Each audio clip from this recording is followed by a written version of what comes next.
Oi, gente, a caçadora de sucesso na área. Hoje com um convidado muito especial.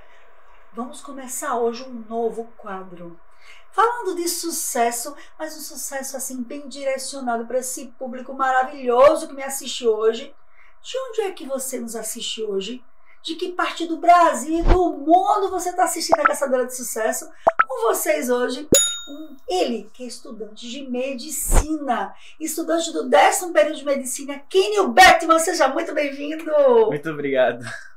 Gente, olha só, começou um conteúdo muito interessante que a gente vai mostrar no Sucesso Jovem, narrando essa trajetória de um estudante de medicina. Vocês pensam que entrar no curso é fácil? Não é, não mesmo. Mas imagina ao longo da carreira de medicina, quantos perrengues acontecem na faculdade, né? Quando você está estagiando, fazendo residência. Queriam, vamos trazer para os nossos seguidores como é que é ser aluno do curso de medicina. Boa tarde, primeiramente, né? Me chamo Kênio. Então, não é nada fácil, de fato. É muito desafiador. Mas de fato é uma coisa que eu digo que é gratificante. É difícil, você tem que estudar muito, rala muito, tem que engolir muito sapo, infelizmente, mas que o retorno que o paciente traz para você, já quando você é estudante, não tem preço. E assim, como a gente vai falar de perrengue, a gente poderia dar uns exemplos desses sapos todos que acontecem, né? Porque assim, não é que sabe o que eu acho interessantíssimo? E você está recebendo o convite hoje, vai ser adido cultural do programa Caçadora de Sucesso, trazendo essa bagagem dele, essa experiência dele na faculdade de medicina. Olha como isso é engrandecedor demais, porque essa juventude, né, chama-se geração Z, não é isso? Verdade. A geração Z, que na verdade antigamente se dizia assim, eu não sei se eu quero ser médico, engenheiro ou advogado. Mas hoje em dia o problema é que assim, essa geraçãozinha de vocês não acha que cai do céu, né? Meio que não quer muito nada com a vida, acha que, não, eu vou virar youtuber. Cai do céu. Eu acredito, Kênio, que cai do céu sim. E paraquedas não, é para quem busca. Não é verdade? O que você acha? É verdade, de fato não cai do céu. O problema é que a gente acha que a nossa hora nunca vai chegar, a nossa hora de ter que trabalhar, buscar, sustentar a nossa... A gente acha que nunca vai ter a nossa própria família, vai sempre viver nossos pais, mas quando você coloca um foco assim na sua vida, já de cedo, recomendo que faça isso desde cedo, que você começa a buscar, você vai vendo os frutos, os resultados que vão vindo, você acaba se estimulando. É um circuito que se retroalimenta. Você busca mais, você alcança, você quer mais. Muito bem. Gente, imagina, você tem quantos anos, Kênio? Eu tenho 21 anos. Kênio Bettman, gente. Daqui a pouquinho vai ser o seu médico, certo?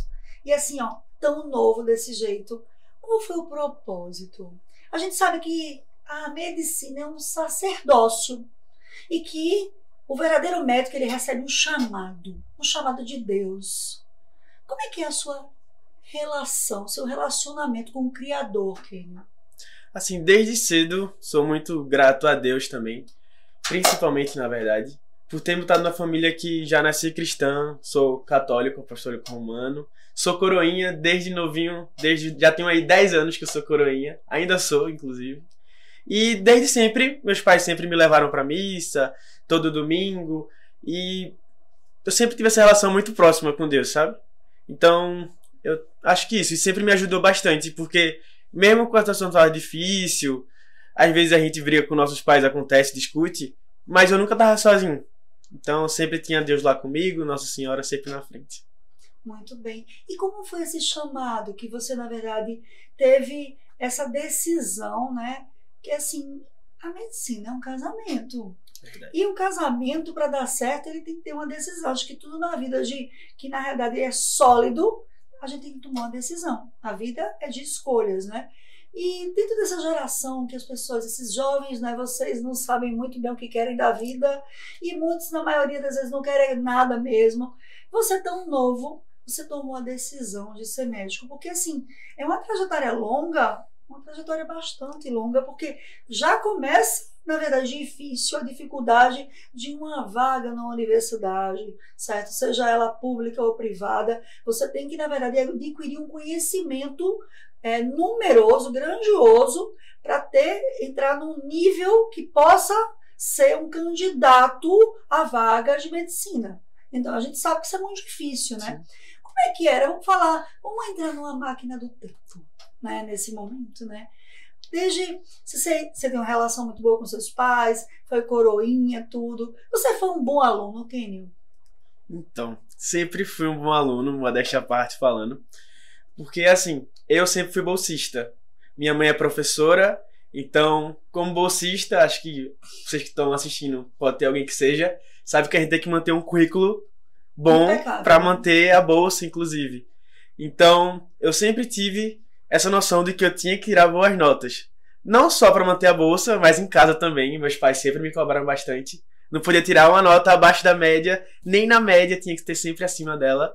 E acho que isso me ajudou também a buscar sempre essa perfeição, esse nível de querer sempre o máximo possível, sabe?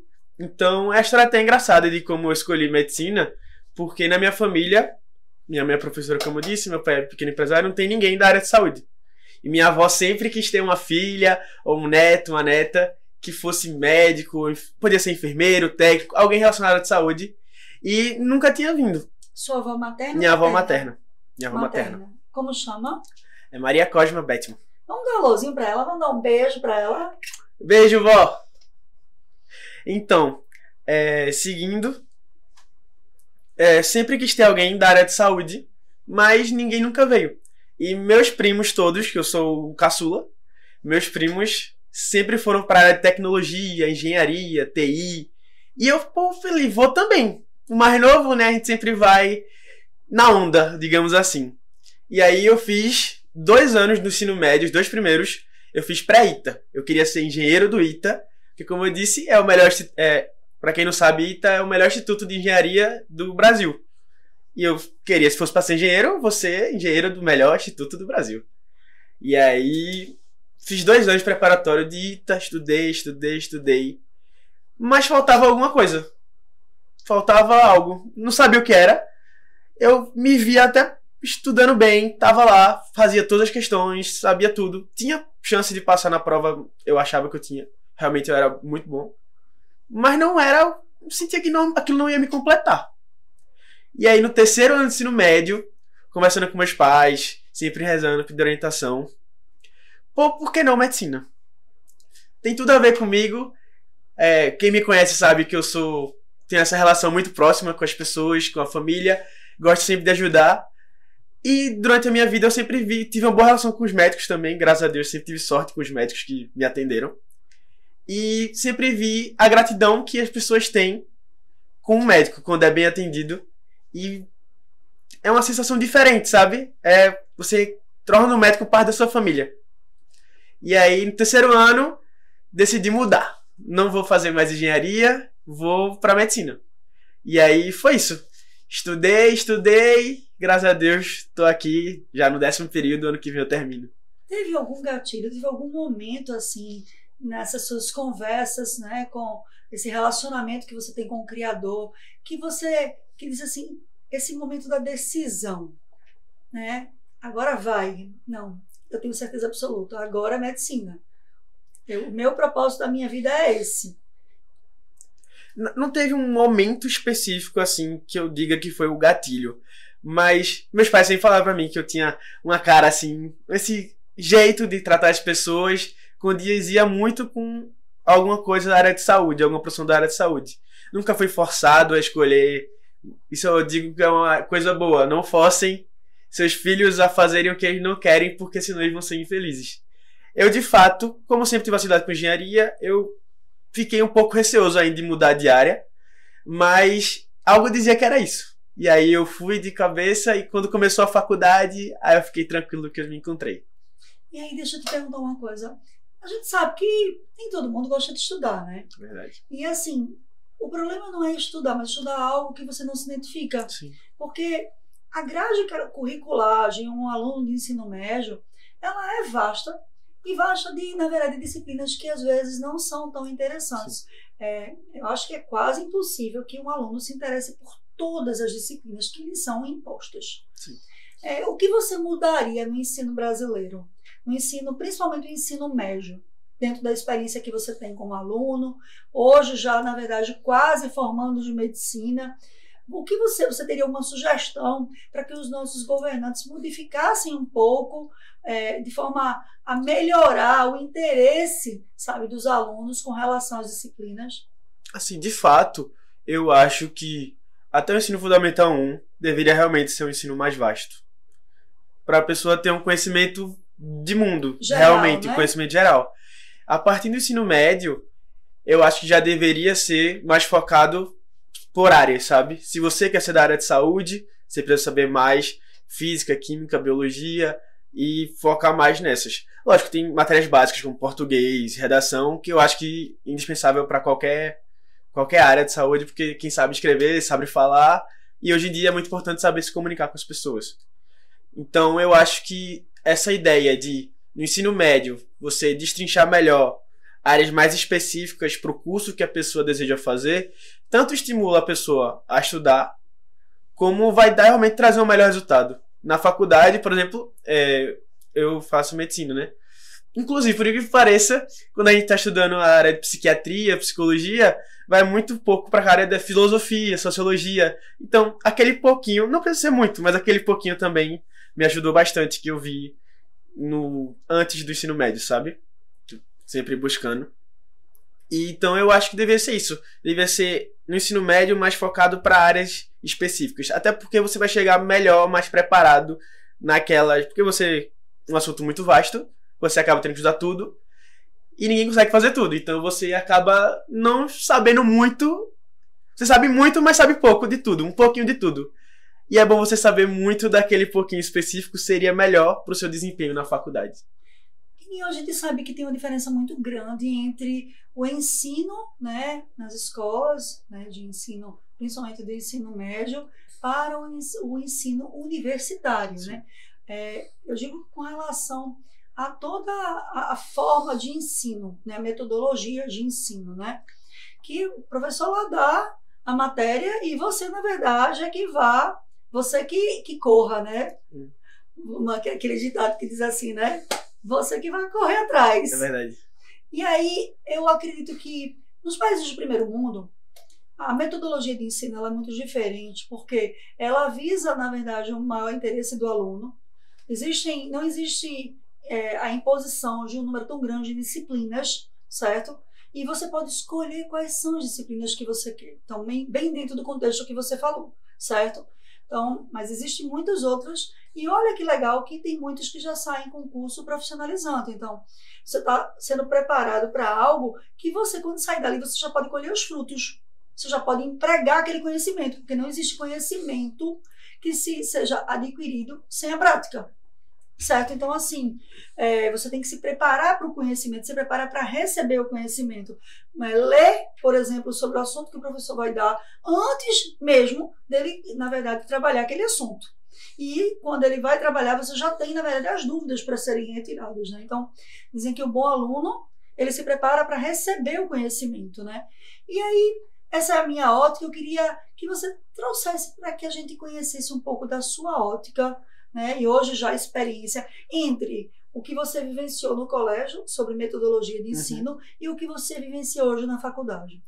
Eu acho interessante falar, porque eu estudo na Faculdade Pernambucana de Saúde e lá é completamente diferente das outras faculdades. Porque vou explicar como é que eu estudava na época do colégio. Para quem gosta, não existe um jeito certo de estudar, eu acho isso. Existe o jeito de cada um. Então, se você não tá dando certo desse jeito, procure outro jeito até achar o seu jeito de aprender, sabe? Então, tipo, eu, quando era estudante, eu sempre gostei de aula. Nunca gostei muito de pegar no livro pra ficar lendo. Eu gostava de prestar atenção na aula e ali eu assimilava ao máximo que o professor me passava. Então, durante o ensino médio, eu busquei muito essa parte de aulas. Me enchia de aula e foi o que me levou à aprovação. não vou mentir que foi isso. Eu assistia muitas aulas. Durante a aula, era silêncio absoluto e concentração do que o professor estava explicando e estava passando conhecimento pra gente. Mas na faculdade, a minha, especificamente, é um modo diferente. É através de tutorias. Então são turmas menores, somente com 10 alunos, no máximo 12. E a gente que estuda antes o assunto da aula e a gente que faz a aula, praticamente quem faz a aula é o aluno. O professor tá na sala, mas é mais para guiar a gente, dá só o norte. A gente estuda, por exemplo, a gente pega uma doença específica e a gente tem que dizer população-alvo, o tratamento, complicações, o diagnóstico como é que é dado. Mas a gente que faz tudo. O professor não é o professor que chega pra gente, hoje a gente vai estudar tal coisa e abram seus cadernos e copiem que eu vou escrever no quadro e o assunto é esse. Não. A gente que leva e se estiver faltando alguma coisa, o professor não dá a resposta. Ele pergunta e estimula a gente, ao nosso raciocínio, a chegar na resposta. É totalmente diferente. Acho que todas as faculdades agora estão começando a ter tutoria em si, mas acho que a minha é 100% tutoria. Até quando, em questão de prática, eles dão um assunto. Por exemplo, a aula da semana que vem é lavagem básica das mãos, que é muito importante o estudante de medicina saber isso. A gente tinha que ver antes da aula como é que era feita a lavagem, com o que detergente se usaria, e que antimicrobiano era usado, para na aula seguinte a gente falar e o professor dizia, tá certo, se não tá, e só vai guiando a gente, sabe? Então, isso foi bom também, porque mudou o meu jeito de aprender, que era só por aula, e me tornou uma pessoa mais independente. Porque, querendo ou não, se eu só aprendia por aula, eu era dependente do professor. E acho que tem muito disso, né? A pessoa acaba dependendo do professor. No meu modo de ensino agora, eu que tenho que buscar o conhecimento. E é justamente como vai ser minha vida depois que eu me formar. Não vou ter um professor lá do meu lado para me ensinar as coisas. Eu vou ter que ir atrás para trazer o melhor para o meu paciente. Exatamente assim. É sobre isso que a gente estava conversando, sobre isso que eu iniciei, né, verdade, dentro desse contexto, sobre a metodologia que é utilizada onde tem uma referência de ensino no mundo. Porque você se prepara para o conhecimento, certo? Você é autodidata, você pode aprender, qualquer pessoa, a gente pode aprender o que quiser. Você não precisa que alguém te ensine, principalmente nos tempos de hoje, né? Porque no meu tempo, olha só, Kenny, a gente tinha que ir para umas bibliotecas para estudar. Na minha casa tinha uma tal de Barça, que era gigantesca e cada livro era pesadíssimo, bem bonito e bem caro. Ou seja, por ser muito caro, pouquíssimas pessoas tinham acesso a essa enciclopédia Barça. E eu fui afortunada porque eu tinha. Mas naquela Barça, ela não tem um conteúdo do mundo inteiro. Né? Então, ela tem um conteúdo básico, certo? Então, a gente aprendia o conteúdo básico. E para ir, na verdade, buscar o universo, né, de uma universidade, por exemplo, sabe, de um ensino médio, a gente tinha que ir para as bibliotecas públicas, onde tinha que ter um absoluto silêncio e a gente estudava. Então, essa metodologia que você se utiliza dela hoje, eu utilizei da minha vida inteira. Por quê? Porque meu pai, ele sempre dizia que a gente tinha que ler o assunto. Isso aí, meu pai é descendente, eu sou descendente de francês com espanhol. E uma misturazinha com índia também, viu, gente? No meio do caminho. Meu tataravô se apaixonou por uma índia, de Palmeira dos Índios, e assim nasceu a família Budu do Brasil. E aí o que acontece? A gente tinha que se preparar para receber o ensino, o assunto. Então, eu tinha que ler sobre o assunto, estudar o assunto antes do professor dar a aula. Quando o professor ia dar aula, eu já tirava dúvidas, né? Então, eu já perguntava pelos cotovelos. Não dava nem chance de ninguém perguntar, porque eu já estava cheia de dúvidas e, na realidade, ninguém tinha dúvida. Só tinha dúvida quem não estava prestando atenção no conteúdo que o professor estava expondo, né? O que foi que você disse mesmo, professor? Não, no caso, como eu já tinha lido a respeito, já tinha estudado, então eu já ia tirar minhas dúvidas. A mesma metodologia que está sendo utilizada com você hoje, que é a metodologia que é utilizada na Suíça, nos Estados Unidos e vários outros países do primeiro mundo, certo? O Kenny, me diz uma coisa, então hoje você sente que você está aprendendo com mais facilidade ou com mais dificuldade? No começo eu penei um pouco, porque era um modo totalmente diferente de ensino, né?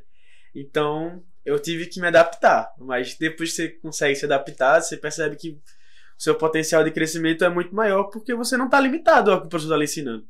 Sem falar que hoje em dia a senhora falou que antigamente realmente era muito difícil ter acesso ao conhecimento, mas hoje em dia pelo celular você tem os arquivos do mundo inteiro praticamente para você buscar o seu conhecimento. As pessoas estão recriminando muito o ChatGPT, né? Mas quem recrimina o ChatGPT é porque não sabe fazer uso dele. Sim.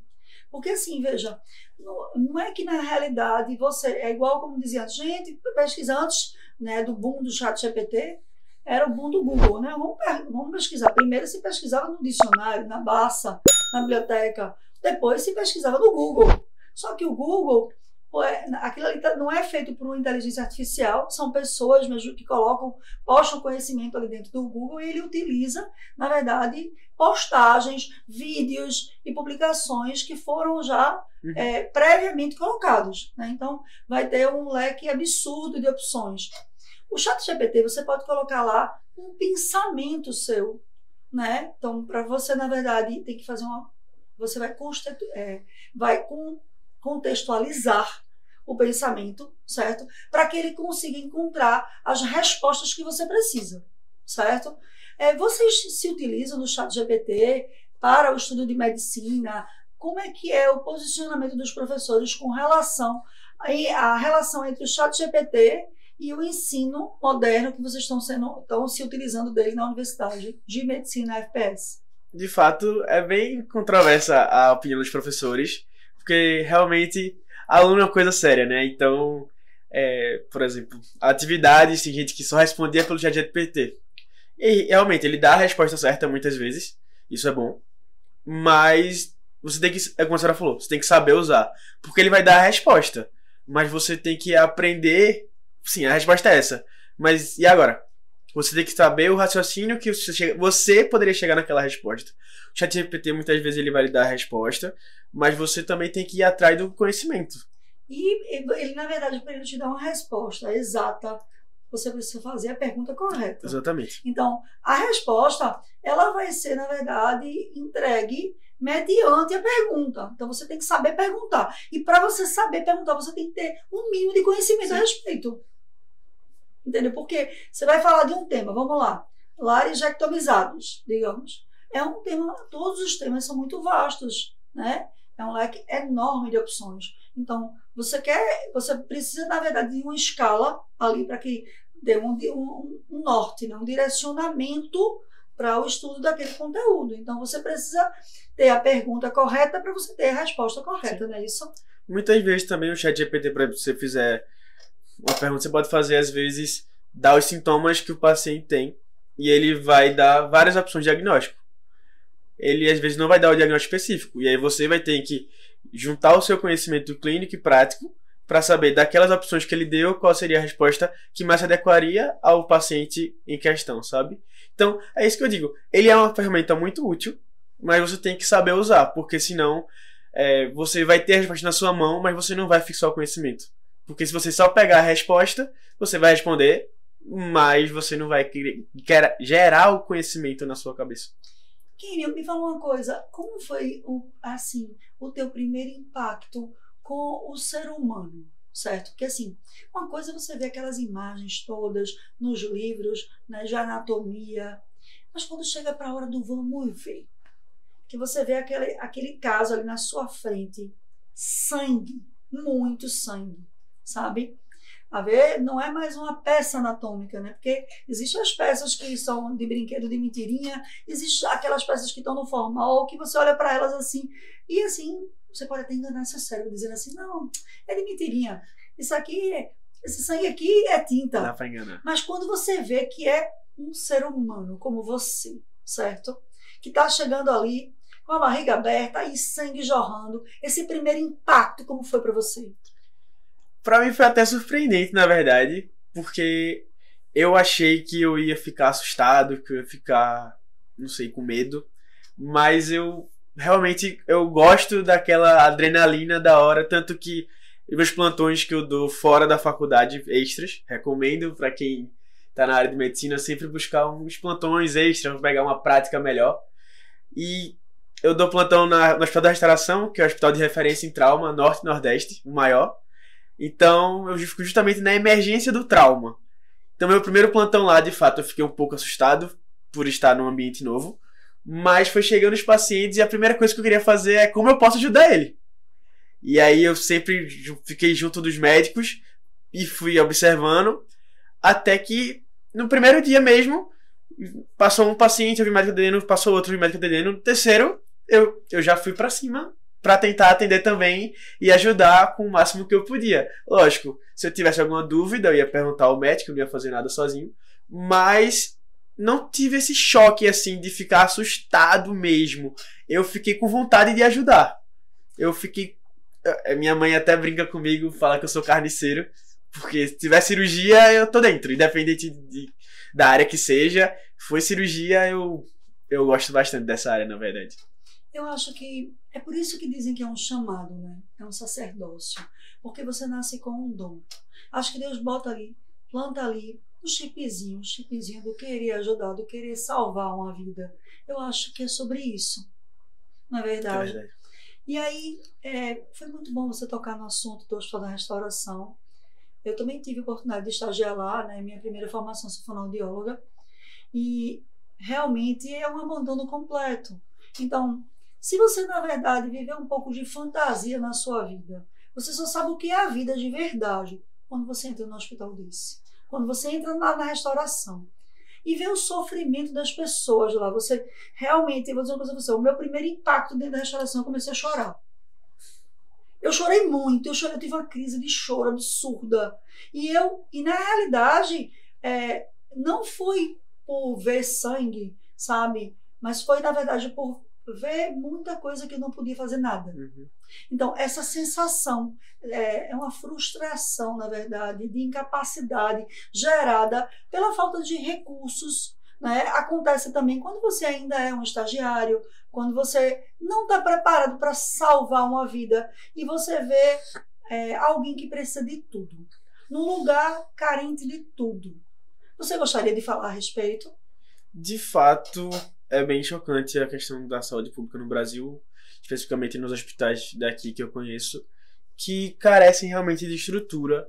Porém, quando você, mesmo diante dessas dificuldades estruturais, você vê a equipe médica, de enfermagem, os técnicos, os fonoaudiólogos, os fisioterapeutas, todos se desdobrando ao máximo, fazendo o que a gente chama de algumas gambiarras, o máximo para salvar o paciente, e você consegue dar uma alta hospitalar para esse paciente, você vê depois ele voltando no consultório, voltando lá só para lhe agradecer, eu acho que você fica ainda mais feliz, porque você conseguiu, mesmo diante de todas as dificuldades, de todos os empecilhos, a falta de estrutura, você conseguiu dar o seu melhor e ainda um pouco mais para esse paciente e conseguiu dar um desfecho bom para ele. Infelizmente, não dá para fazer, infelizmente, com todo mundo. A falta de estrutura realmente dificulta esse acesso para todos, porque o médico se desdobrar mais e acaba não tendo nem médico suficiente para a demanda tão grande. Perdendo tempo precioso de salvar Exatamente. a vida, né? A falta de recurso é como um marceneiro para ele trabalhar, precisa de um martelo e prego no mínimo. E se lhe faltam as ferramentas, muita coisa não há muito o que fazer, né? Muitas vezes não há muito o que fazer. E é isso que dá a frustração, o sentimento de incapacidade, né? Então, assim, quando na realidade a gente vai conversar com alguém que quer ser médico, por isso que a gente diz que é um sacerdócio, é que assim, tem que existir um propósito que esteja superior a tudo isso. Eu trabalhei no IMIP, no Hospital do Câncer, laringe câncer de laringe, certo? Cabeça e pescoço, que é algo terrível, certo? Então, assim, trabalhei no Agamenon Magalhães, trabalhei no Otávio de Freitas. Sim. Então, assim, o cenário que eu encontrei foi péssimo, mas o que eu tinha na minha mente? Que eu queria ajudar. Então, eu acho que o pensamento, a semente que Deus brota quando você recebe a missão de ser médico, que Deus traçou esse plano junto com você, que é um plano de Deus na sua vida, não é um plano só seu. Antes de ser seu, era um plano de Deus. É exatamente essa vontade maior que você tem dentro de você, que é maior de qualquer coisa, de salvar uma vida, de ajudar as pessoas, sabe? Essa humanidade plantada dentro do seu olhar, do seu espírito, do seu perispírito, de poder fazer isso a qualquer custo. Não importa as circunstâncias, não importa o lugar, não importa nenhum lugar. Mas uma coisa eu lhe digo, que um médico que trabalha no hospital de lá da restauração, ele realmente está pronto para uma guerra. Tá preparado para tudo. E a gente sabe que quem estudou a Bíblia, como você, né, sobre o Apocalipse, que Deus está voltando.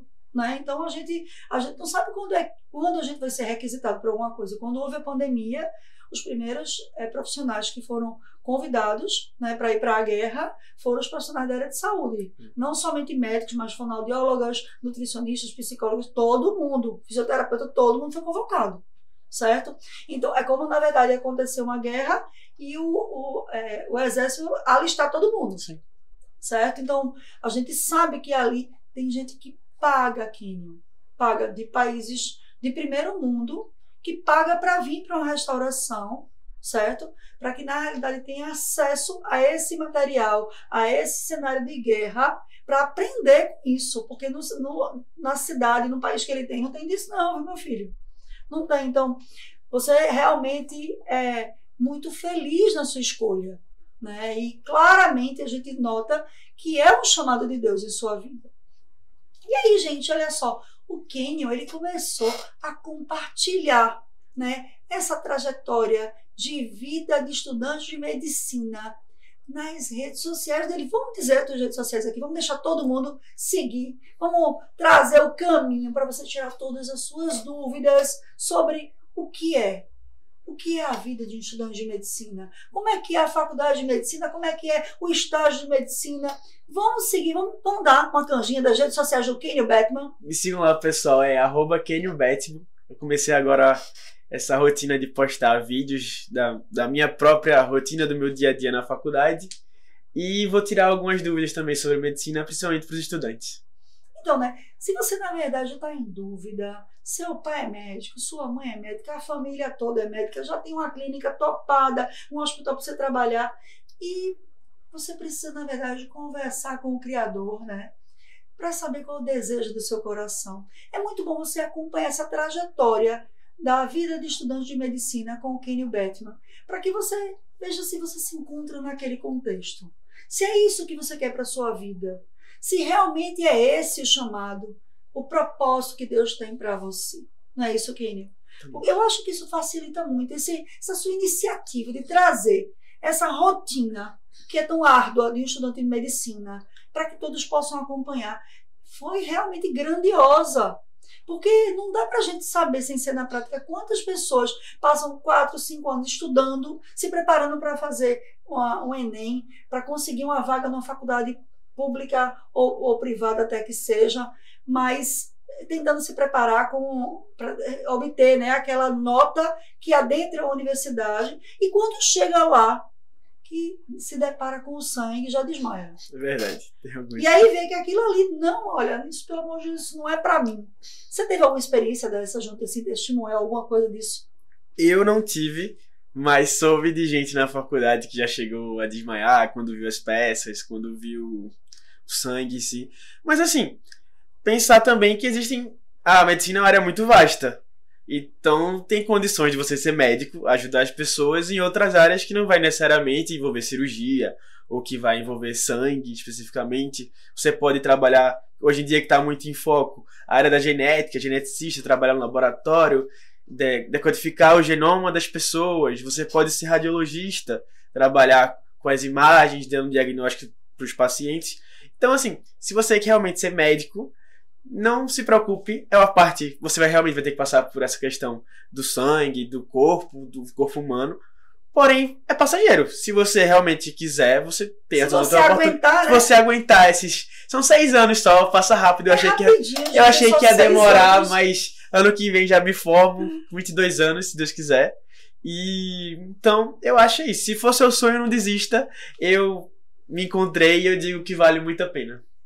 Então, na verdade, o problema é só aguentar esses 6 primeiros anos. né? Daí o que você vai fazer depois, e você tem, na verdade, uma vida pela frente, né? Então, assim, você está escolhendo essa carreira agora, você sabe que você pode fazer quantos cursos você desejar. Não é porque você fez medicina que você pode somente ser médico. Você pode ser médico mas tudo aquilo que você quiser na sua vida, né? Sabendo que para tudo na vida tem um grande esforço, que não cai do céu, é para quem busca. Quem falando, né, a caçadora de sucesso, ela vai em busca do sucesso em todas as áreas. E falando em sucesso, o que é o sucesso para você, Kenny? No meu caso, existe sucesso financeiro, obviamente, que seria algo mais palpável, questão de você adquirir bens, carro, casa, prover o melhor para sua família. Mas eu acho que o sucesso na vida do médico tá quando o paciente chegou para você se queixando e volta para você para lhe agradecer, dizer muito obrigado, doutor, o senhor salvou minha vida, o senhor me deu uma condição melhor, o senhor me curou. Eu acho que essa parte é que tá o sucesso da vida do médico. E assim, nessa juventude Z, né, chama, né? Juventude Z. Essa juventude Z que tem tanta pressa, que tudo é instantâneo. A gente sabe que tem essas celebridades instantâneas, né? Que faz sucesso viralizar em questão de segundos por causa de um vídeo. E assim, com o mesmo tempo, né, rápido que aconteceu o sucesso instantâneo, vai vir também, né, a queda, né? Então, é muito mais difícil, eu acredito isso. E eu queria te fazer uma pergunta, Kenny.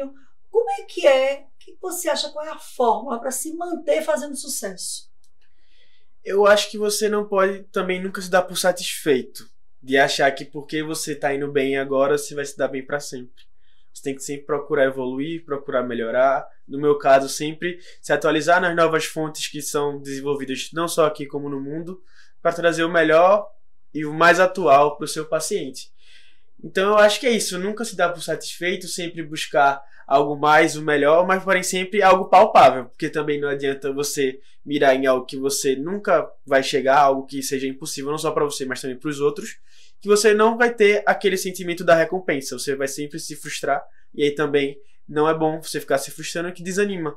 Então, eu recomendo você ir dar pequenos passos. Você traça uma meta que seja palpável, então você vai lá, alcançou, você traça outra meta.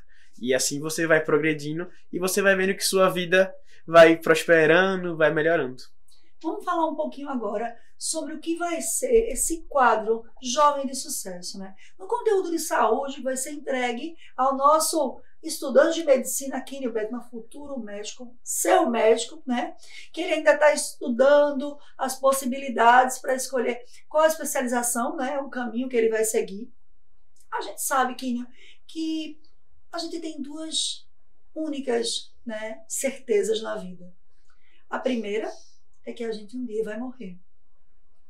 Imagina que o seu cãozinho, o cão, o cachorro, o seu pet não sabe que vai morrer, ele não faz a menor ideia que um dia ele parte para estar com o Criador, né?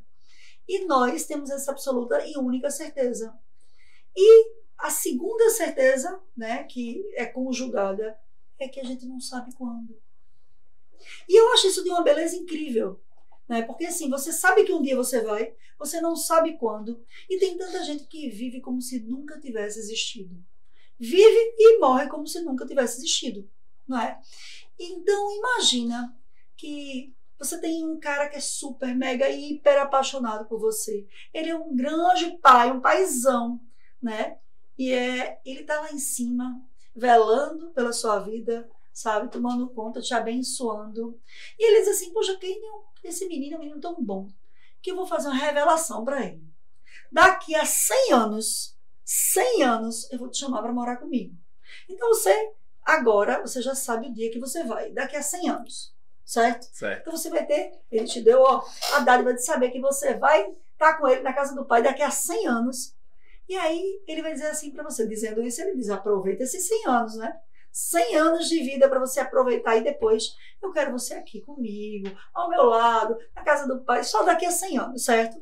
E aí ele te dá essa dádiva de saber quando você vai e ele te dá uma outra dádiva, certo? De deixar uma mala aqui. O que é que você colocaria nessa mala que ele te deu a oportunidade de preparar ao longo de 100 anos e deixar. E para quem você deixaria essa mala? Que pergunta difícil. Eu acho que a melhor coisa que a gente pode deixar não é dinheiro, não é bens. Eu acho que eu deixaria, espero eu e depois dos meus filhos, obviamente, deixaria para os meus filhos o máximo de conselhos que eu pudesse adquirir durante toda a minha vida. E eu acho que seria isso. Eu deixaria cartas, provavelmente, para os meus filhos, para cada um especificamente. E também para os meus netos, se já tiver, provavelmente, né, 100 anos, já vou ter. Eu acho que eu deixaria isso. Umas cartas com os conselhos de vida, de ter calma, não ter pressa, mesmo sem saber o dia que vai. Essa história de viva cada dia intensamente como se fosse o último é verdade, porém com moderação, porque você não sabe o dia que vai, então você precisa se preparar, você precisa ajudar o próximo. Essa questão de você estar sempre...